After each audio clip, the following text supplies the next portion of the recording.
নহয়, এইটো যোৱা 31 জুলাই তাৰিখে হাতীখুলি চাহ বাগিচাত যিটো আমাৰ চাহ শ্ৰমিকৰ ভোগ দখল কৰি থকা মাটিৰ ওপৰত চৰকাৰে অধিগ্ৰহণ কৰি যি ৫০ টকা হোটেল নিৰ্মাণ কৰিবলৈ যি ব্যৱস্থা কৰিছে, সেয়া চাহ জনজাতি ছাত্ৰ সন্থা আৰু স্থানীয় হাতীখুলি চাহ বাগিচাৰ শ্ৰমিক ৰাইজে যি প্ৰতিবাদ জনাবলৈ গৈছিলে, চৰকাৰৰ এই কাৰ্যক বাধা দিবলৈ গৈছিলে, তাতে পুলিচ প্ৰশাসনে আৰ্চাৰ লিডাৰসকলৰ লগতে সাধাৰণ চাহ শ্ৰমিকসকলক যি বৰ্বৰতাৰে লাঠিচাৰ্জ বা অত্যাচাৰ কৰিলে, সেই কথাত আমি তীব্ৰ ভাষাৰে গৰিহণা দিছোঁ। চৰকাৰে চাহ শ্ৰমিকৰ বহু কাম কৰি আছোঁ বুলি ঢাক ঢোল বজাইছে যদি আৰু আনহাতে চাহ শ্ৰমিকৰ ভোগ দখল কৰি থকা মাটিবিলাকো লুটপাট কৰাই আছে কিছুমান বণিক গোষ্ঠীৰ স্বাৰ্থত। সেইটো আমি চাহ শ্ৰমিকৰ স্বাৰ্থত যদি বিঘ্নি হ'ব লগা কাম কৰি আছে চৰকাৰে, সেইটোতো আমি বাধা দিমেই। আমি অসম চাহ মজদুৰ সংঘৰ তৰফৰ পৰা কওঁ যে শ্ৰমিকৰ সম্পত্তি শ্ৰমিকসকলৰ হৈ থাকিবলৈ দিয়ক আৰু যিবিলাক চাহ শ্ৰমিকে ভোগ দখল কৰি আছে সেই মাটিবিলাক চাহ শ্ৰমিকসকলকে দিয়াৰ ব্যৱস্থা কৰক। আমি অসম চৰকাৰক অনুৰোধ জনাইছোঁ। লগতে চাহ জনজাতি ছাত্ৰ সন্থাৰ ল'ৰাবিলাক যিটো গণতান্ত্ৰিক প্ৰক্ৰিয়াৰে যি প্ৰতিবাদ সাব্যস্ত কৰিবলৈ গৈছিলে, তেওঁলোকৰ ওপৰত যিটো পুলিচ বৰ্বৰতা কৰিলে, সেই কথাক আমি তীব্ৰ ভাষাৰে গৰিহণা দিছোঁ। আৰু অসম চাহ মজদুৰ সংঘৰ তৰফৰ পৰা অসমৰ যিকোনো চাহ বাগিচা অদূষিত চাহ জনগোষ্ঠীৰ মাটি যদি কোনো পক্ষই অধিগ্ৰহণ কৰে অবৈধভাৱে, সেইটো কাৰ্যত আমি অসম চাহ মজদুৰ সংঘও আমি প্ৰতিবাদ জনাই আহিছোঁ আৰু আগলৈও আমি জনাই যাম। আৰু আমাৰ ছাত্ৰ কৰ্মীসকলেও সেই একেই ব্যৱস্থাৰে প্ৰতিবাদ জনাই গৈছে। আজি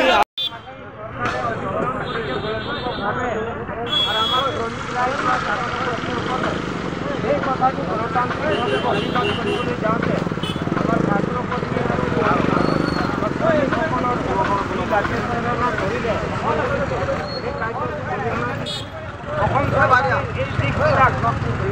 আলোচনাৰ মাধ্যমেৰে আহি মাটি অধিগ্ৰহণ কৰে উপযুক্ত যুক্তি দি কি কামত অধিগ্ৰহণ কৰিছে আমি গম পাইছোঁ যে এটা ৫০ টকা হোটেল বনাবলৈ গৈছে। গতিকে আমাৰ জনগোষ্ঠীৰ মানুহবিলাক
জনজাতি ছাত্ৰ সন্থা নাজিৰা শাখাৰ উদ্যোগত যি প্ৰতিবাদী কাৰ্যসূচী হৈছে, আমি অসম চাহ মজদুৰ সংঘ বা আমাৰ শ্ৰমিক ৰাইজেও এই প্ৰতিবাদী কাৰ্যসূচী সমৰ্থন জনাইছে। আৰু উত্তৰ ভৱিষ্যতেও চাহ বাগিচা বা চাহ জনগোষ্ঠীসকলক বসবাস কৰা মাটিৰে বিনা কাৰণত তৰকা হোটেল বনাবলৈ গৈছে। গতিকে আমাৰ জনগোষ্ঠীৰ মানুহবিলাকৰ মাটিৰ পটা ম্যাদী পটা বা তেনেকুৱা আবণ্টন নিদি কোনোবা বণিক আবণ্টন দিয়া আৰু এইটো এই কাজিৰঙাৰ হাতীপুলি চাহ বাগিচাত চৰকাৰীভাৱে অধিকৰণ কৰিব বিচৰা বা কোম্পানীৰভাৱে অধিকৰণ কৰিব বিচৰা কাৰ্যটো শেষ হওক। মাজত থকা যিবিলাক মাটি সেইবিলাক মাটি চৰকাৰে অধিকৰণ কৰিছে বলপূৰ্বকভাৱে।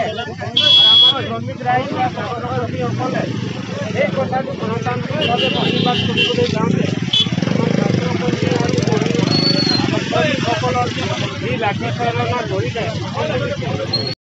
কাজিৰঙাত যি মানে প্ৰতিবাদ হৈছে তাৰ পৰিপ্ৰেক্ষিততে যি অত্যাচাৰ চলিলে আজি আমি এটাই কথা ক'ব পাৰোঁ, আপোনালোকে এতিয়া গম পাইছে যে কাজিৰঙাত যি হাতীকুটি চাহ বাগিচাত আমাৰ অসম স্বাধীন ছাত্ৰ সন্থা আৰু শ্ৰমিক ৰাইজে যি আহি পেলাই তাত ৫০ টকা হোটেল নিৰ্মাণ কৰিবৰ কাৰণে আহোঁতে গণতান্ত্ৰিকভাৱে আমাৰ আন্দোলন কৰিবলৈ গৈছিলে। আমাৰ কেন্দ্ৰীয় সমিতিৰ সাধাৰণ সম্পাদক জগদীশ বৰাই ডাঙৰীয়া, সাংগঠনিক সম্পাদক অনিত গড় ডাঙৰীয়া, এনেকৈ ধৰি আমাৰ চাহ শ্ৰমিকৰ যি লাঠিচালনা পুলিচে বৰ্বৰতা কৰিলে। কিন্তু ইয়াৰ পৰা আমি এটা কথা অসম চৰকাৰক জনাই দিব বিচাৰোঁ বা হিমন্ত বিশ্ব শৰ্মা চৰকাৰক যে চাহ জনজাতি ছাত্ৰ সন্থাই যি গণতান্ত্ৰিক আন্দোলন কৰিলে সেই আন্দোলনক তেওঁলোকে নস্যাৎ কৰি তেওঁলোকে যি বৰ্বৰতা অৱলম্বন কৰিলে, মাৰপিট কৰিলে, এয়া কিন্তু আমি তীব্ৰ ভাষাৰে গৰিহতা দিছোঁ।